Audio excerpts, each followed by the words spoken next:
isbeddel inaad raadisaa laba shay bay u baahan tahay bay dhahaan kow ka koowaad waa search for opportunities raadi fursadaha nololeed ha quusan weliga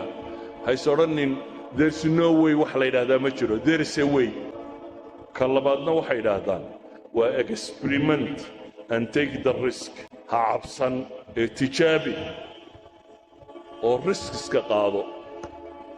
wax kastoo nolosha ka mida waxay yidhaahdaan cidda riskiga diidda yacni dhibaatooyinka cidda ka baqataa